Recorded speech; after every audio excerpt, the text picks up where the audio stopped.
qu'est-ce que tu fais, frère? Tu manges, là? C'est le mois du Ramadan, le soleil est même pas encore couché. Mais vas-y, mais c'est bon. C'est bon quoi, t'es sérieux, là? Mais je vais pas à la mosquée, je fais pas la prière, je lis pas le Coran, je vais pas faire le Ramadan, faire l'hypocrite. Mais justement, non, frère, c'est le moment de te rattraper. Tu sais bien qu'Allah fait miséricorde à ceux qui jeûnent le mois du Ramadan. C'est ce que le prophète Mohammed, paix soit sur lui, nous a enseigné, frère. Mais qu'est-ce qu'elle va penser, ta mère? Ma mère, ça m'empêche pas de l'aimer et de la respecter, ma mère. De la respecter?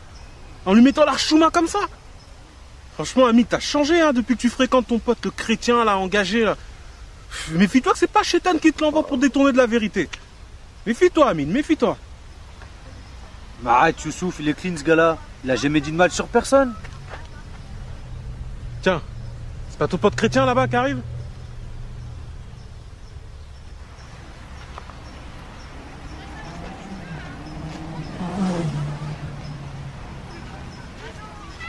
Oh Hamid, comment tu vas mon ami? Bien toi? Tranquillement? Ouais, ça va. Youssouf, comment ça va mec? Ça va, ça va. Pas trop dur le jeûne? Alhamdoulilah, Ça va? Et ta maman là? Comment ça va ses jambes? Ça va mieux? Bon, pareil, hein, vite fait. Hein. C'est chaud? Ouais, c'est chaud. Frère, que Dieu fasse grâce. Hein. Et toi, t'arrives d'où là? Bah tu vois la petite dame du 3e là qui promène son chien là, le matin là, Ouais. celle qui est un peu malade là. Ouais. Bah tu vois je suis parti la voir, je lui ai parlé de Jésus, ce qu'il est venu faire pour nous, tout ça. Et elle a voulu accepter Jésus dans son cœur. Et du coup je lui ai proposé si on pouvait prier ensemble. On a prié ensemble et Dieu frère l'a complètement restauré, Dieu l'a complètement guéri. Et alors? Et alors? Mais Dieu est merveilleux! Allah est grand, elle a fait ce qu'il veut, y a rien d'étonnant là-dedans. T'as déjà vu ça à la mosquée? Guéri, t'as dit? Tiens mais au fait Youssouf, tu devais me rappeler, par rapport à la discussion qu'on avait eue la dernière fois là. Tu devais interroger l'imam, t'as eu le temps? Non, j'ai pas eu le temps. Et les sourates que je t'avais demandé de lire, t'as eu le temps? Non, je te cacherai pas, là, en ce moment, j'ai pas trop le temps. D'autant plus que les sourates, c'est en arabe, et moi, l'arabe, je comprends pas trop, donc il va falloir que j'aille voir l'imam rapidement, là, parce que tu vois, des textes comme ça, faut qu'on ait la bonne traduction. Parce que vous êtes déjà vu pour parler de ça, vous? Fallait m'appeler, les gars, ça m'intéresse, moi. T'aurais servi à quoi, franchement? Qu'est-ce que tu connais, toi, au Coran? Qu'est-ce que tu connais? Tu fais même pas le Ramadan? Qu'est-ce que tu connais? Qu'est-ce que tu connais? Le Coran, j'ai lu avant toi, j'allais à la mosquée avant toi. Bah, je l'ai lu, je veux dire, on me l'a enseigné, hein. Mais vas-y, toi aussi. Et toi, comment ça se fait que tu lis le Coran, toi? T'as le droit? J'ai le droit? Bah bien sûr que j'ai le droit. Tu sais, dans la Bible, c'est écrit que tout m'est permis, mais tout n'est pas utile. Donc là, en l'occurrence, moi, je trouve ça utile de connaître la religion des autres, par amour pour eux, tu vois, je me dois d'apprendre, de connaître un petit peu, ouais. Ah ouais? Et c'est quoi que Youssouf, il doit demander à l'imam? Alors en fait, j'ai posé la question de savoir si un musulman devait aussi lire la Bible. Et sur ça, il m'a répondu que non, un musulman, il n'a pas besoin de lire la Bible parce que le Coran, c'est la dernière révélation. Alors ensemble, on a pris la sourate 10 au verset 94. Tu la connais, toi, Youssouf? Donc en fait, cette sourate, elle dit simplement que si un musulman est dans le doute concernant ce qu'il a reçu, c'est-à-dire le Coran, qu'il interroge ceux qui lisent les Écritures avant lui, c'est-à-dire les chrétiens. Non mais t'es sérieux, là? Tu savais ça, Youssouf? Et ces textes-là, faut les lire en Il y a arabe. vraiment écrit ça dans le Coran? Faut les lire en arabe. La Bible, sa Bible, là, tout ça, c'est falsifié. T'as jamais dit ça, l'imam? Attends les gars, avant de dire que la Bible elle a été falsifiée, moi j'aimerais bien, si vous le permettez, prendre quelques versets du Coran avec vous. Youssouf, il a même un Coran sur lui. Bon, chrétien, je peux tout entendre, mais là, je peux pas te laisser faire ça. Tu t'as même pas fait tes ablutions avant d'ouvrir ce livre. Tu sais qu'il est sain, ce livre, hein. Il est sain. Mais non mon ami, tu sais je me lave pas les mains non plus quand j'ouvre ma Bible. Hein. Ça c'est quoi? C'est du papier et de l'encre. Le fait de le toucher sans se laver les mains, ça ne fait pas de toi quelqu'un de souillé ou de moins souillé. Jésus nous enseigne que ce qui souille l'homme, c'est ce qui sort de son cœur. C'est pas ce qui touche ou ce qui mange. Mais tu crois que dire que Dieu a une mère, ça va pas te souiller, ça? Mais non, tu mélanges tout là. Ça c'est les catholiques, je t'en ai déjà parlé. Mais c'est pareil, y a pas de différence avec votre pape, là. Y a pas de différence. Mais non Youssouf, tu sais la Bible dit que le manque de connaissance n'est bon pour personne. Et là franchement tu parles sans connaître. Moi je reconnais pas le pape comme étant mon souverain. Je vais pas aller dans des bâtiments qu'on appelle église pour me prosterner devant des statues. J'ai pas de croix, j'ai pas de chapelet et je crois pas en Marie. Ça n'a rien à voir. On est des disciples de Christ. On suit ce que Jésus nous a enseigné, point barre. Une relation entre moi et Dieu au travers Jésus-Christ. Pas une religion. C'est pas une religion. J'ai pas de religion. D'ailleurs, tu sais, l'histoire nous enseigne que pendant des siècles, les catholiques ont combattu les vrais chrétiens. Donc c'est bien la preuve qu'on partage pas du tout les mêmes idées. Non mais il y a un truc que je comprends pas là. Jésus c'est un prophète, c'est Dieu, c'est un médiateur, c'est qui? Je comprends pas. Y a rien à comprendre, mon frère. Il se comprend même pas lui-même. Tout se contredit là-dedans. Entre Jésus et Dieu. Jésus est le fils de Dieu. Jésus est le fils de Marie. Jésus est le médiateur. Non, mais cherche pas. Te pose pas de questions. C'est que Allah. Bon, attendez les gars, ça c'est un autre sujet. Il faudra avoir plus de temps pour prendre les Écritures, tout ça. Moi, je peux vous prouver Coran comme Bible que Jésus c'est Dieu. Mais d'abord les gars, si vous voulez bien, on termine avec le sujet qu'on a commencé tout à l'heure. Sinon ça va partir dans tous les sens et on va se perdre. Tiens, tu vois, il est en train d'esquiver là. Mais non Youssouf, j'esquive pas. Mais ça sert à rien qu'on ait une discussion qui part dans tous les sens. Vous savez quoi les gars, regarde, je prends les quelques versets du Coran en question, dont on a parlé tout à l'heure.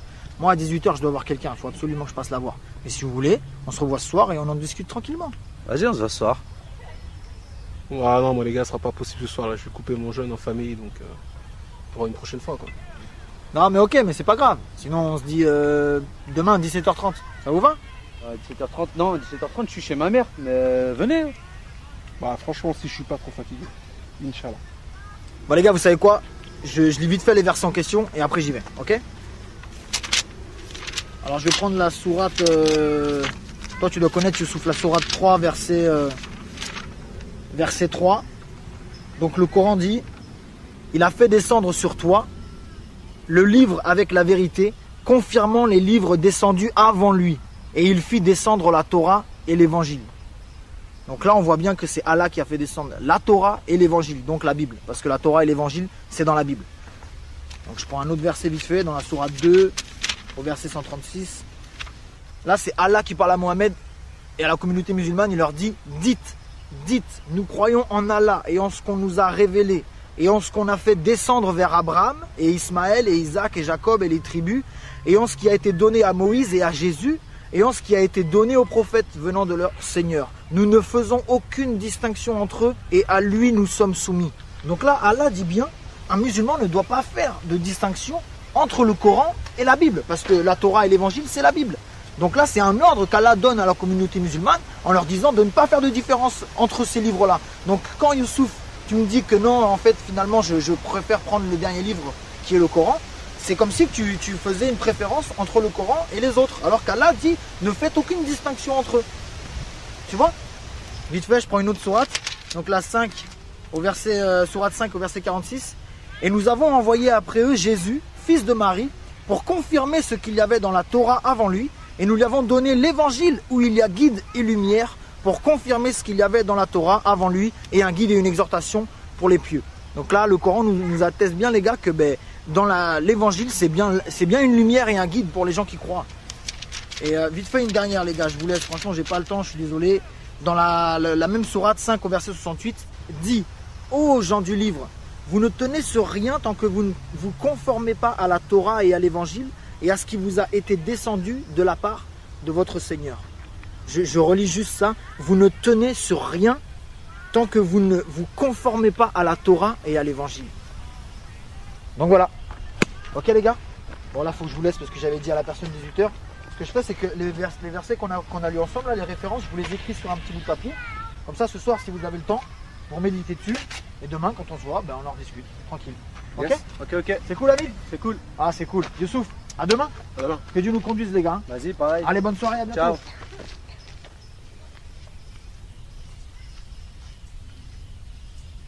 Arrête, tu l'écoutes trop Amine toi.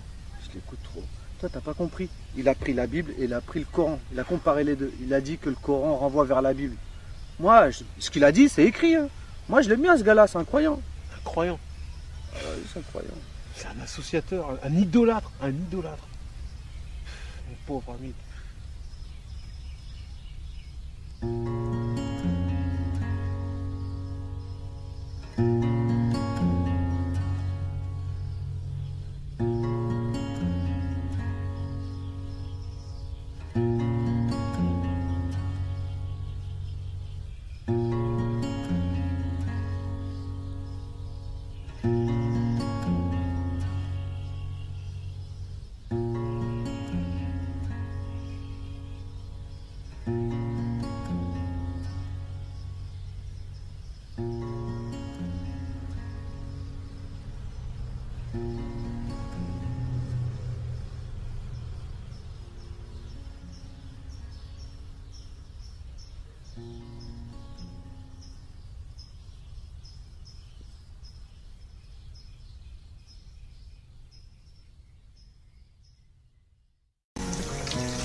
There is a river, the streams make blood.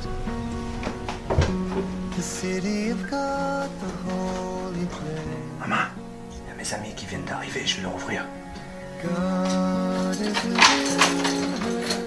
you will not Oh Comment tu vas, Amine? Ça va bien et toi? La forme? Ouais, vas-y, rentre. Merci. break day. Vas-y, installe-toi. C'est cool. Merci, Amine. Pas de soucis, c'est normal. Oh là, bah il fait chaud. Hein. Bah ouais, t'as vu là en plus on a fermé partout. Ah ouais, pour ta maman? Ouais. Et bah là elle est restée à la chambre parce qu'il y a que là-bas qui fait frais. Ouais, normal. Tiens, mais d'ailleurs, tu veux boire quelque chose? Vas-y, ouais. Bah avec cette chaleur là, de l'eau. Hein. Ok. Merci, Amine. Pas de soucis. You've got the whole. Ah, Amine, merci, t'es gentil. Mais tu sais quoi, je te cache pas que moi ça va pas trop. J'ai une question. Vas-y. C'est quoi un associateur? Un associateur? Je vais te répondre, Amine. Mais avant, je vais te dire une chose. Devant Dieu, tu seras seul. Moi, je serai pas là, ta maman sera pas là, tes amis musulmans, ils seront pas là, l'imam, il sera pas là. Tu seras seul. Donc, si je peux te donner un conseil, ne laisse personne te tromper au sujet de ton salut. Moi, je vais te dire des choses, il y a d'autres personnes qui vont dire le contraire. Mais une chose est sûre, c'est que Dieu parle à ton cœur. Dieu peut te parler audiblement, Dieu peut te parler dans des rêves, Dieu peut te parler au travers de quelqu'un. Mais il y a une chose que Dieu a laissée pour les hommes, qui est irréfutable, c'est les Écritures. Et Dieu ne peut pas se contredire, car il est Dieu. Si tu es sincère dans ta démarche, il te guidera lui-même. Maintenant, je te réponds. Un associateur, selon les musulmans, ou plutôt selon l'islam, c'est quelqu'un qui associe Dieu à quelque chose ou à quelqu'un d'autre. T'as un Coran? Ouais. Vas-y, on va prendre une sourate. Vas-y. On va prendre la sourate 5, au verset 72, tu vas voir. Donc regarde, sourate 5 au verset 72. Ce sont certes des mécréants, ceux qui disent, en vérité, Allah c'est le Messie, fils de Marie. Alors que le Messie a dit, ô enfants d'Israël, adorez Allah, mon Seigneur et votre Seigneur. Quiconque associe à Allah d'autres divinités, Allah lui interdit le paradis, et son refuge sera le feu, et pour les injustes, pas de secoureur. Il faut savoir que dans le Coran, il n'y a pas de plus grand péché. C'est un plus grand péché que le meurtre. Donc aux yeux du Coran là, t'es un meurtrier. Parce que pour toi, Jésus c'est Dieu. Donc t'es un associateur. Alors là, je vais te répondre oui et non. Pour un musulman, je suis un associateur. Mais être un associateur, c'est quoi? C'est associer Dieu à quelqu'un d'autre ou à quelque chose d'autre. Donc pour qu'il y ait association, il faut qu'il y ait plusieurs sujets. Pour moi, Jésus et Dieu, c'est la même personne. Donc je ne l'associe pas. Parce que associer Dieu à Dieu revient à ne pas l'associer. Je te suis, mais pour moi, je trouve ça pas logique. Parce que regarde, toi, tu dis que Jésus c'est Dieu. Alors qu'on sait tous que Jésus est mort sur une croix. Mais Dieu peut pas mourir. Dieu c'est pas un homme. Dieu n'est pas mort. Voilà, ben là tu soulèves un point intéressant. Je crois que c'est Youssouf. Ah ben c'est super.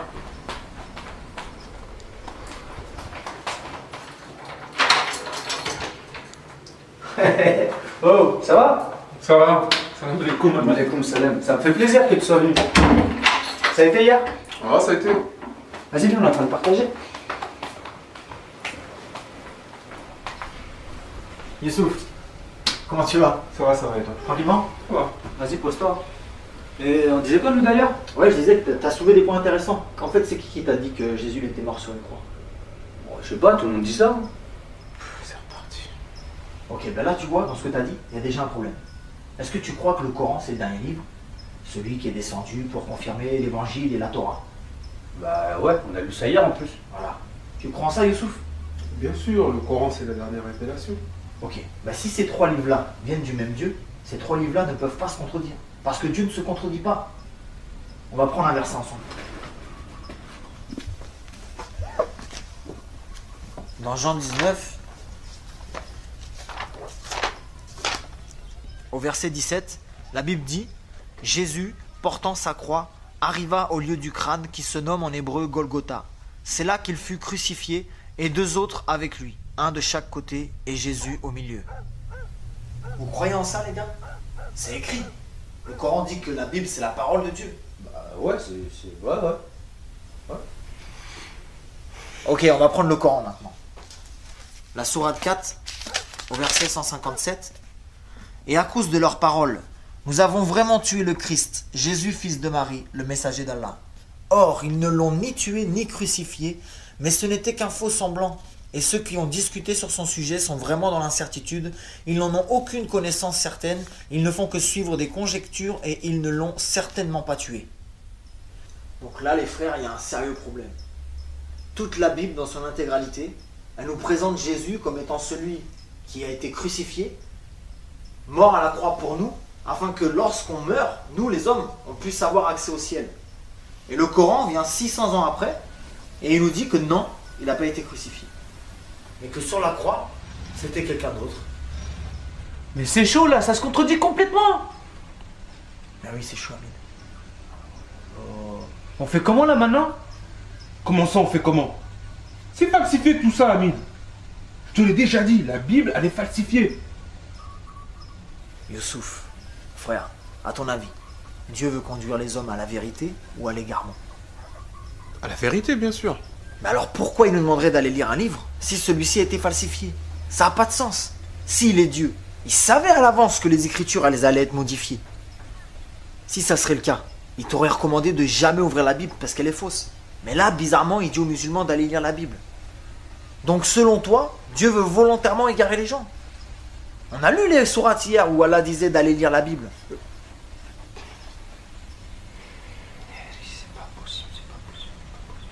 Youssouf, c'est simple, dis-moi.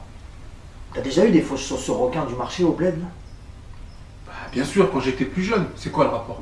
À ton avis, tu penses que les vraies chaussures sont sorties avant les fausses ou après les fausses? Bah, avant, c'est évident. La falsification, ça vient après l'original. Bon ben voilà. Comment on peut dire que la Bible soit la falsification alors que ces derniers textes datent de 600 ans avant le Coran? Franchement, c'est chaud. Hein. Tout ce que tu nous dis depuis tout à l'heure, c'est vraiment chaud. Mais par contre, il y a un truc que moi je comprends pas parce que tu nous dis que en fait l'homme il a accès au ciel parce que Jésus a été crucifié. Et le rapport c'est quoi? Ça c'est une bonne question ça. En plus c'est très important. Je vais te répondre. Dans Jean 3, au verset 16, car Dieu a tant aimé le monde qu'il a donné son Fils unique afin que quiconque croit en lui ne périsse point mais qu'il ait la vie éternelle. Non, non, non. Arrête-toi, arrête-toi. Le Coran est clair là-dessus. Dieu n'a pas de fils. Attends Youssouf, je sais pourquoi ça te choque, mais t'as pas compris. Quand la Bible emploie le mot fils, ça ne veut pas dire que Dieu est descendu vers une femme pour avoir des relations intimes avec elle, en l'occurrence Marie.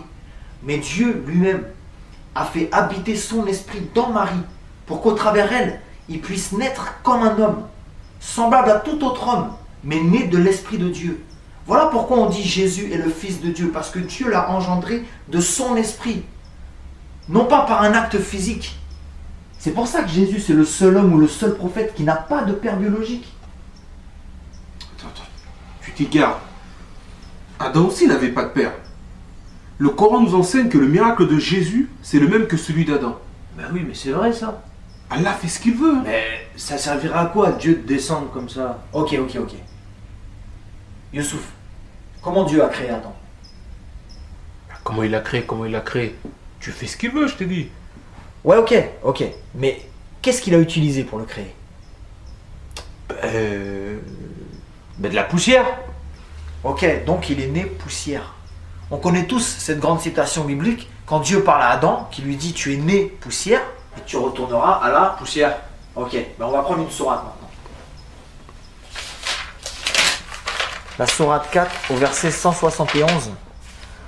Ô gens du livre, chrétiens, n'exagérez pas dans votre religion et ne dites d'Allah que la vérité.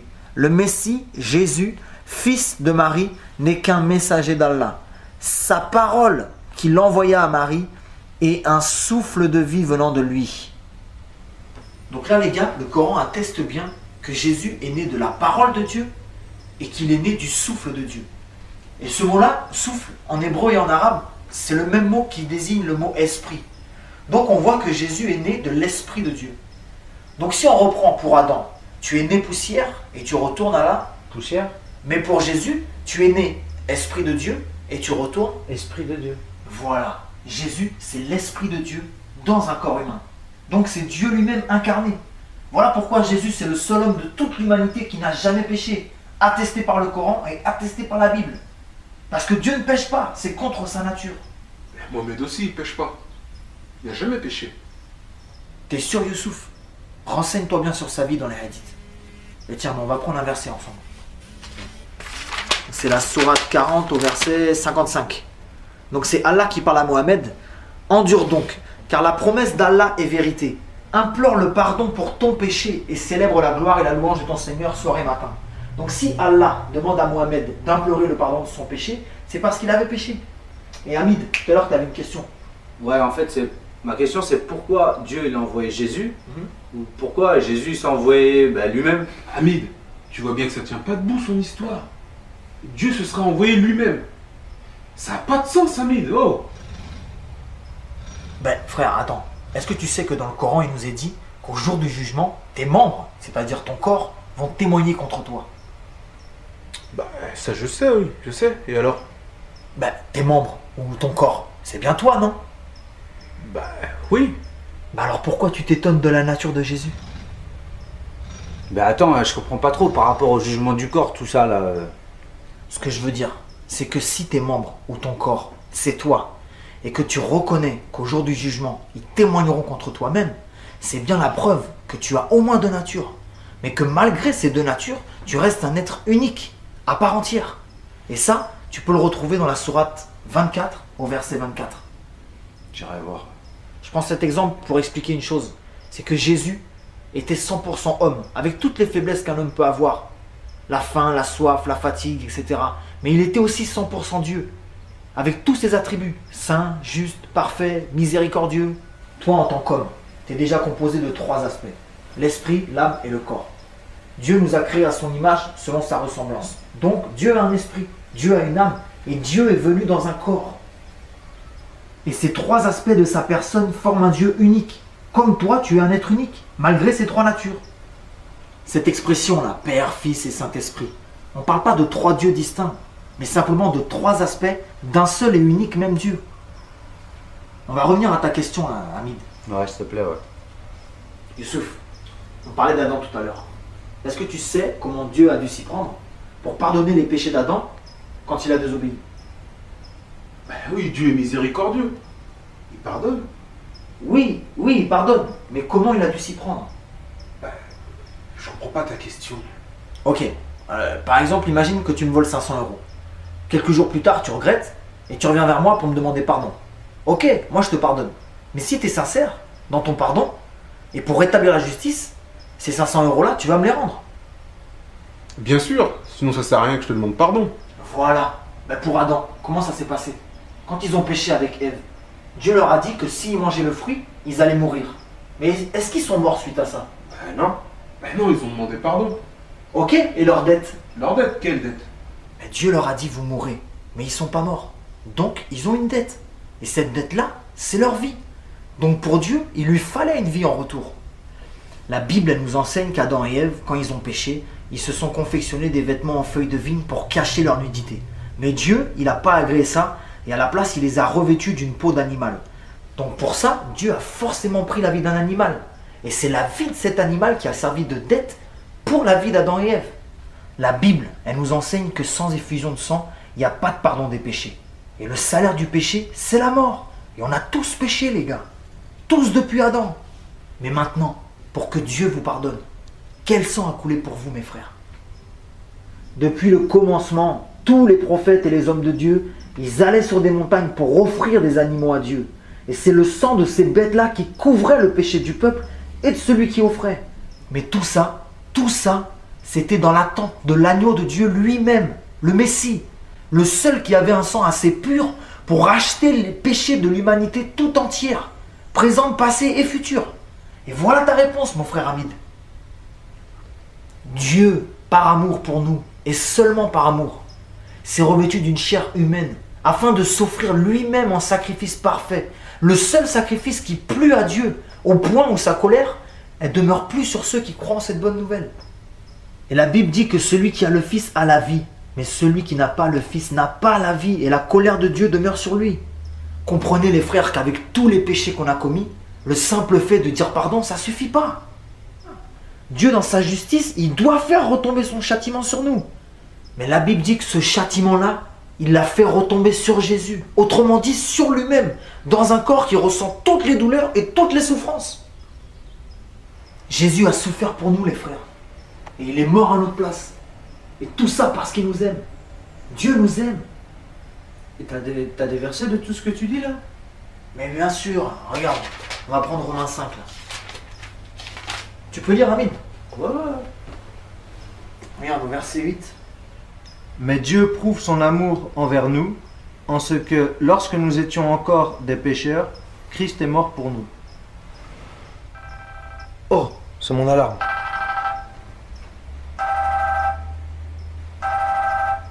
Ah, je suis désolé les gars, je vais devoir aller à la pharmacie. Je dois aller chercher les médocs à ma mère. Vous voulez m'accompagner? Ah oui? Bah vas-y, on y va, bien sûr. Ouais, c'est cool. Ça va pas être possible pour moi, mais... Bon, on était bien là pourtant. C'est pas grave, Dieu permettra d'autres occasions, c'est pas grave. Ok, ben attendez-moi, je reviens. J'allais pour 5 minutes, je vais me changer.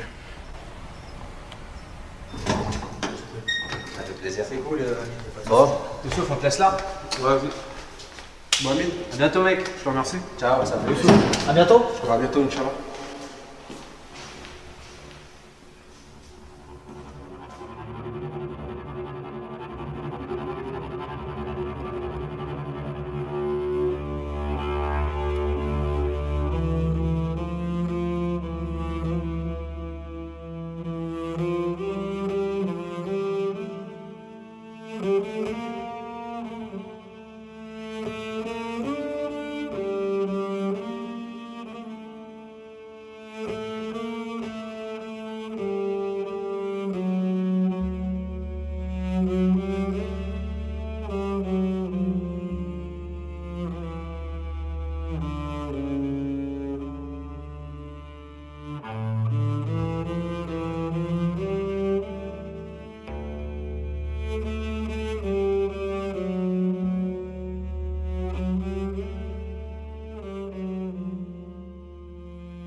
When the Lord had brought our captives home, back again to Zion, we were filled with songs of joy, our mouths were filled with laughter.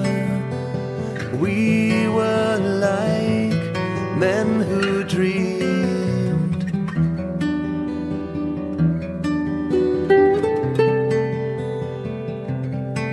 Then it was said of us in foreign lands, the Lord has done great things for them, and we are filled with joy and song for all the things that He has done. We are like men who dream.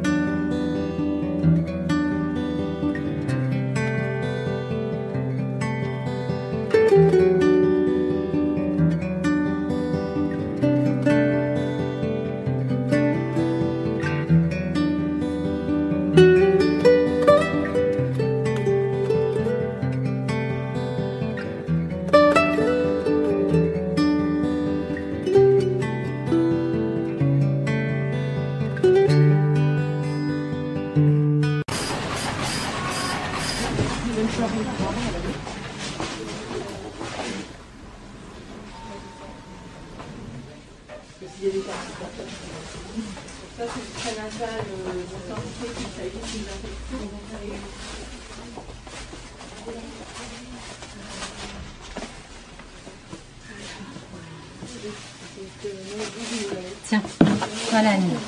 Tu passeras le bonjour à ta mère. Allez, bonne soirée.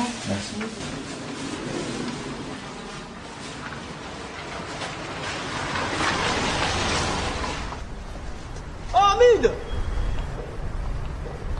Oh! Oh, Ça fait longtemps! bah oui, ça fait un bail. Tu fais quoi là? Tu es chez ma mère? Je t'accompagne un peu? Vas-y, viens. Ah, ça me fait plaisir.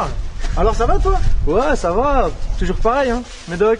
Frère, faut garder la foi, frère. Rien n'est impossible à Dieu. T'as raison. Hein? Ah oui, t'as raison. Bah oui, frère. Et tu sais quoi? Ça me fait plaisir de te voir. Moi aussi, je suis content de te voir. Sérieux? Bah oui. Oh, purée. On se pose là? Ouais, si tu veux. Bah, c'est bien ça. Tu sais que je suis content de te connaître, toi.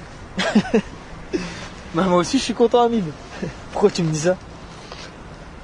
Pourquoi? Ouais. C'est un peu compliqué, tu vois. Je t'ai jamais parlé de ça, mais quand j'avais 17 ans, mon père il est décédé et j'avais pris la décision de me mettre à fond dans l'islam. En fait, c'est le seul moyen que j'ai trouvé pour pouvoir honorer sa mémoire, tu vois. Et donc j'ai mis un terme à certaines relations, j'ai arrêté toutes mes bêtises, j'ai arrêté de boire, de fumer, tout le tralala, tu connais. Et franchement, j'ai passé 5 bonnes années dans l'islam. Je faisais mes prières, je faisais mes jeûnes, j'allais à la mosquée. On m'enseignait le Coran, j'étais motivé. J'ai arrêté mes mauvaises fréquentations. Mes potes ils me disaient que c'était bien, ils ont compris. Mais dans tout ça, je te dis vrai. Si je suis sincère avec moi-même, je peux pas dire que je sais qui il est, Dieu. Je le connais pas. Je peux pas te dire que je sais qui il est. Et mon père, quand il lui restait un petit peu de temps, il était sur son lit de mort. Moi, j'étais là, j'étais en pleurs. Je lui ai posé la question, je lui ai dit, papa, tu vas où maintenant? Il m'a répondu, Allahu Arham. Ouais, ce qui veut dire Dieu seul sait, quoi. Et ça m'a bouleversé. Mon père, il était pratiquant, intègre dans l'islam. Et même lui, il savait pas où il allait. Et j'ai gardé ça au fond de mon cœur. Mais je sentais que c'était pas normal. Et dans ma quête spirituelle, j'ai rencontré plein de monde. Des jeunes, des vieux. Et tous, ils m'ont répondu la même chose. Allahu Arham. Mais toi, mon frère, j'ai l'impression que tu connais Dieu. J'ai l'impression que tu sais qui il est. J'ai l'impression qu'il est avec toi. Et t'as l'air sûr de toi au niveau de tout ce qui se passe après la mort. Ça me fait bizarre, tu sais. Mais je sais pas. Tu dis que Dieu c'est ton père. Tu dis que c'est un Dieu d'amour. Et ce Dieu d'amour, moi je l'ai pas trouvé dans le Coran. Et c'est pas non plus comme ça qu'on me l'a enseigné. Ah, frère. Tu te souviens du verset qu'on a pris chez ta maman la dernière fois? Ouais. C'est dans Romains. La Bible dit que Dieu, il a prouvé son amour envers nous. Parce que lorsque nous étions encore pécheurs, Christ est mort pour nous. Et la Bible nous enseigne que Dieu est amour. C'est-à-dire que l'amour, c'est Dieu.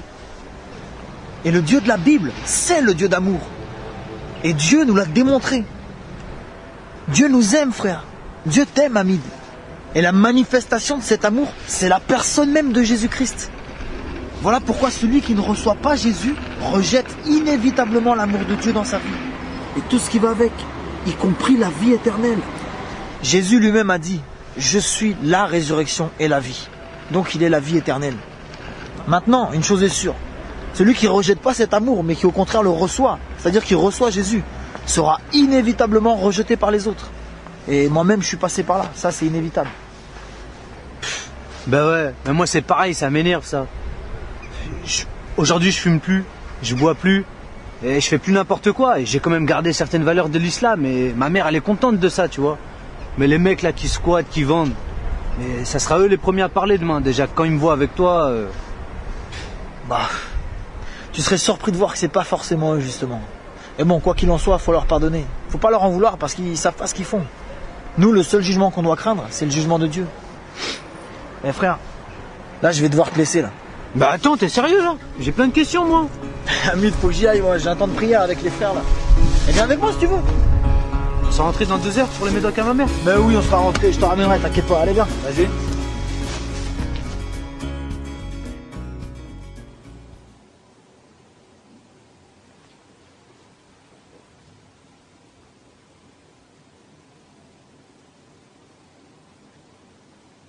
Le Coran dit que la Bible c'est la parole de Dieu. La parole de Dieu. Ben, si ces 3 livres-là viennent du même Dieu, ces 3 livres-là ne peuvent pas se contredire. C'est chaud là, ça se contredit complètement. Donc là, Allah dit bien, un musulman ne doit pas faire de distinction entre le Coran et la Bible. On fait comment là maintenant?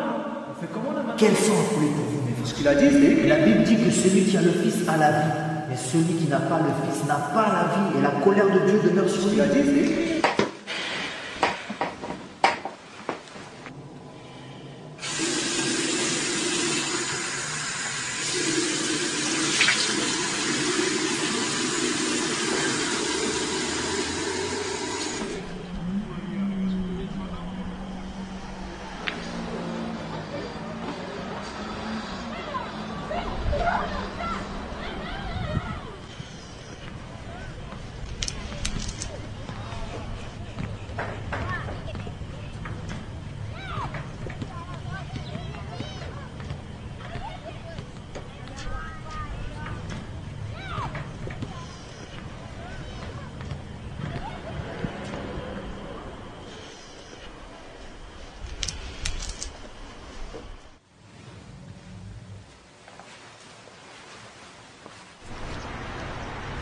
Je suis garé là, Hamid.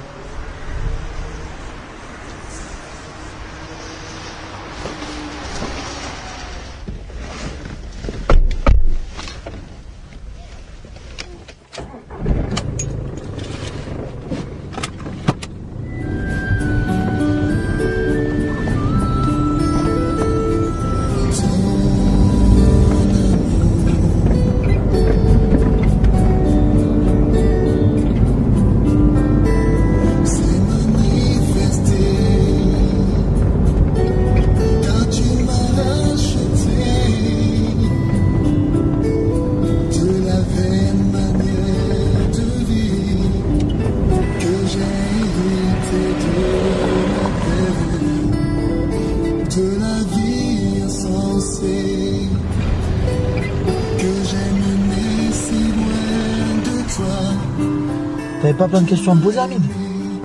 Ouais, mais je savais pas qu'il y a des chansons pour Dieu comme ça, là. Je peux monter le volume? Bah oui, vas-y, bien sûr.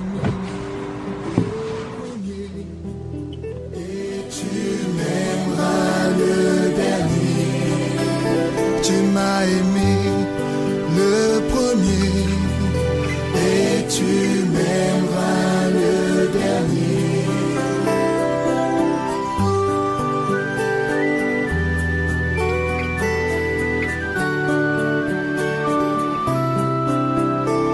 Moi je sais que ce n'est pas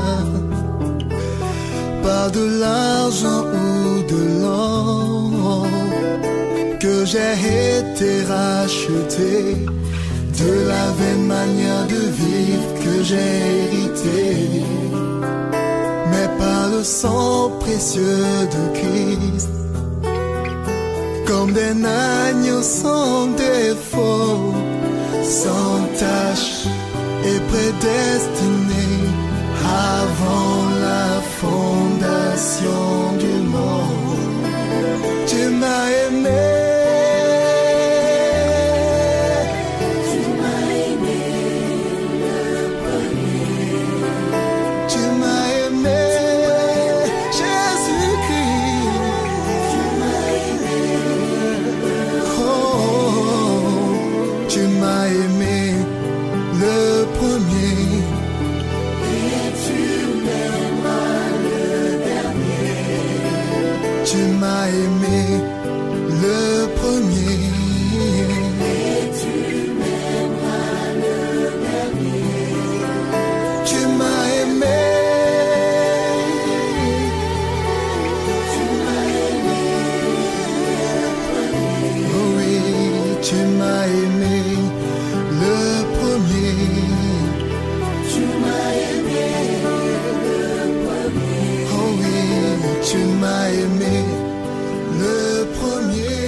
Dieu, parle-moi.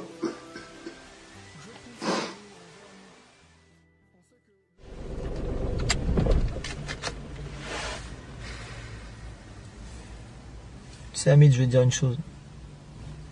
En vérité, c'est normal que tous nos frères musulmans à qui tu as posé la question de savoir où est-ce qu'ils allaient après la mort, t'ont tous répondu la même chose. Tu sais, il y a 114 sourates dans le Coran. il n'y a aucun verset qui atteste avec certitude qu'un musulman ira au paradis après sa mort. Il y a certes des versets qui vont te dire que si le poids de tes bonnes actions dépasse celui de tes mauvaises, tu iras au paradis. Mais tu vas voir que quelques versets plus loin, il nous est dit que dès sa naissance, l'homme est ingrat devant Allah. Donc en gros, un exemple, si moi je suis né blanc, j'ai beau faire toutes les séances de bronzage que je veux, je ne serai jamais un homme noir. Ouais, je comprends ton exemple. Bah là, c'est pareil. Si tu es né dans le péché, tu as la nature du péché en toi. Tu as beau faire toutes les bonnes actions que tu veux, tu restes un pécheur. Mais la Bible dit que justement, cette nature pécheresse, Jésus l'a pris sur lui. Il a été la cloué à la croix et il nous a donné sa nature à lui qui est sainte, pour qu'on soit sauvé. Jésus en hébreu se dit Yoshua. Ça veut dire Dieu sauve. Voilà pourquoi sans Jésus, c'est impossible d'aller au ciel. On est tous contaminés depuis Adam, frère. Dieu voulait un sang pur, comme je te disais l'autre jour, pour nous laver complètement. Jésus a accepté de payer ce prix-là, frère. C'est pour ça que c'est pas difficile pour moi de dire que je l'aime ou de dire qu'il est mon père. On y va? Ouais, vas-y, on y va.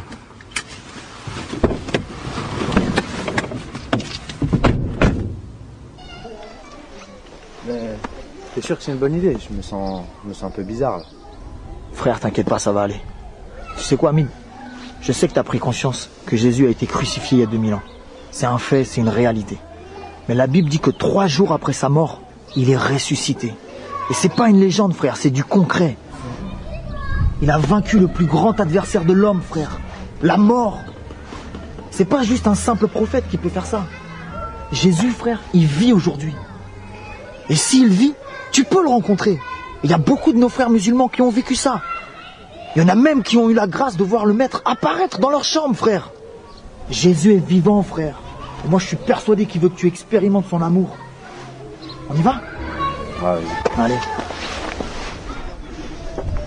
Attends. Et je dois faire quoi, moi? C'est quoi le programme? Le programme? C'est Dieu qui fait le programme ici, frère.